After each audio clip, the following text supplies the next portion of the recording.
រឿងនេះគឺជារឿងដែលខ្ញុំសូមបញ្ជាក់អ្នកដែលថាស្ម័គ្រចិត្តស្នេហាជាតិស្អីទៅហើយប្រមូលគ្នាទៅបើថារដ្ឋាភិបាលមិនប្តឹងទេថៃក៏គេប្រមូលរដ្ឋាភិបាលគេប្តឹងយើងក៏ប្តឹងឥឡូវយកល្បែងនយោបាយមកចុះអ្នកជំនាញបច្ចេកទេសដែលខំកការរាល់ថ្ងៃទៅណា2008ម្ដងទៀតអីវាយគ្នាម្ដងទៀតអីបាទសំបីតែថ្នាក់ដឹកនាំនយោបាយរបស់ថៃប្របាលកែបោចេញមកនិយាយក៏អត់ត្រូវដែរចឹងខ្ញុំសុំឲ្យអ្នកនយោបាយនៅថៃ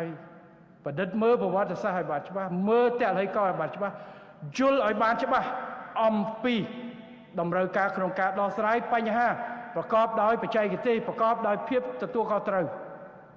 កុំយករឿងការជំរុញមួយឆាវដោយសារគេស្រែកខ្លាំងតាម Facebook តាម Telegram ឈានទៅដល់ការវាយគ្នាខាតប្រយោជន៍ព្រោះវាយគ្នាហើយមិនដែលចំណេញទេវាយគ្នាហើយយ៉ាងច្រើនចូលមកយកស្ថានភាពដើមក្រោយពីស្លាប់នឹងរបួសអស់មកកកូរឿងតែប៉ុណ្ណឹង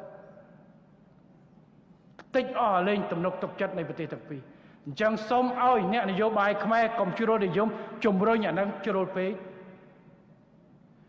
អ្នកនយោបាយថៃដូចគ្នាសូមទុកឱកាស